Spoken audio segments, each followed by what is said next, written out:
Mr. President, I'm going to speak just in just a moment about the border, but just to kind of set the stage a little bit on sort of where things stand, you just heard the Democrat leader talk about their willingness to fund the government, something he said repeatedly in the past. In fact, in the past, as I used quotes on the floor yesterday, he said he likes clean CRs, and that we need to keep the government open for all kinds of reasons, including people who are served by the VA hospitals, for example, and I agree with him. I think that's important. I don't think anybody benefits from a government shutdown, which is why we are trying to advance a clean CR, a CR that incorporates anomalies that have been requested by his side of the aisle, some on ours, things that we normally incorporate into a continuing resolution.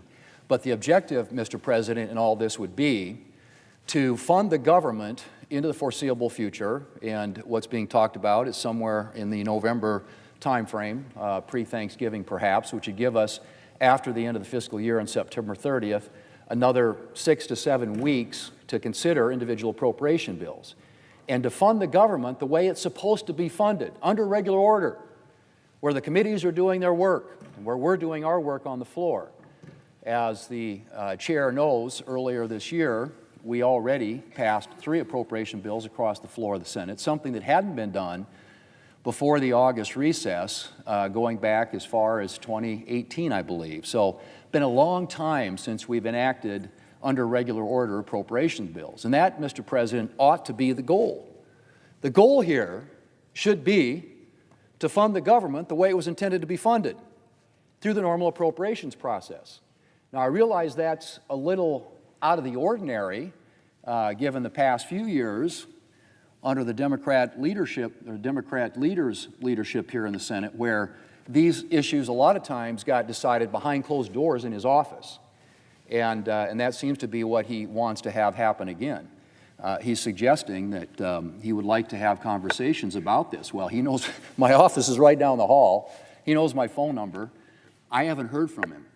All we're simply doing is asking for the very thing that in the past he has said he wants, and that is a clean funding resolution to fund the government. That's what we are proposing here. That's what I hope we will have the votes to pick up later this week. Now, if the Democrat leader chooses to oppose it, that's his prerogative, but I would hope there would be Democrat senators who would give us the requisite number of votes to get to 60 in order to keep the government open. And that's my objective in all this. And I would say, Mr. President, that we have, I think, a process whereby the Appropriations Committee, our chair, Senator Collins, has been working with the ranking Democrat, Senator Murray, and with their House counterparts on funding the government in this way, in this fashion.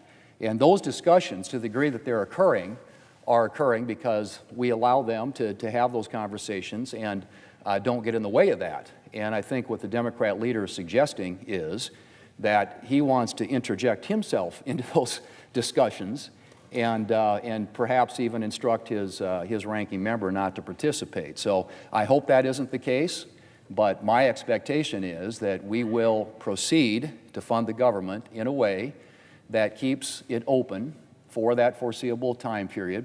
I think right now what they're talking about in the House of Representatives, somewhere in the November 21 timeframe, and that would give us an additional 6 to 7 weeks in which to move individual appropriation bills, which is the way we should be funding the government, and which is the way historically, prior to the Democrat leader's term as majority leader, we used to do it. Now, he moved that behind closed doors into his office, and frankly, I don't think that is in the best interest of this institution, certainly not in the best interest of our members on my side or on his side, who frankly want an open process and have requested that.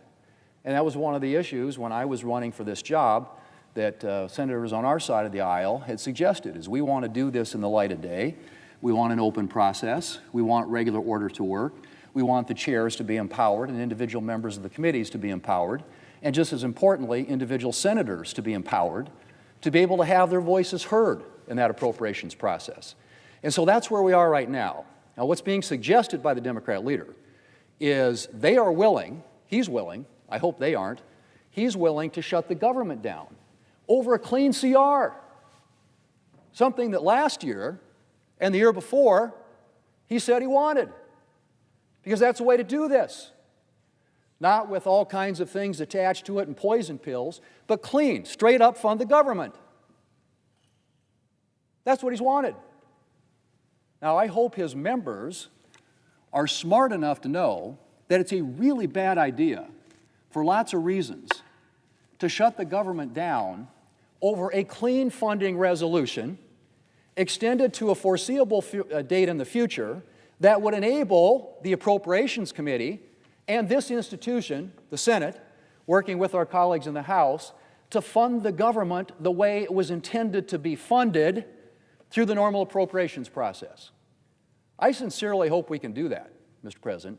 That's what we are advocating, a clean funding resolution, not with all kinds of ornaments and attachments to it, a handful of anomalies that both sides agree to, that would fund the government into November until such time as we have the opportunity here to debate and hopefully report out and actually move annual appropriations bills so the Senate's voice, senators' voices, can be heard in that process.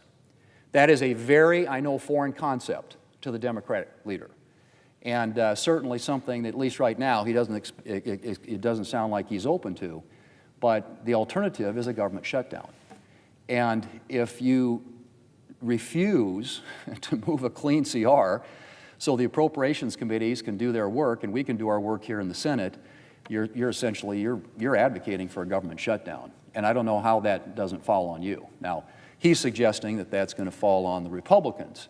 But if, in fact, the House of Representatives can act on this, the President is prepared to sign a continuing resolution that funds the government, clean resolution for the foreseeable future, and we have the number of votes here in the Senate to pass it, then it will be only the Democrat leader that is standing between this country and a government shutdown and all that means.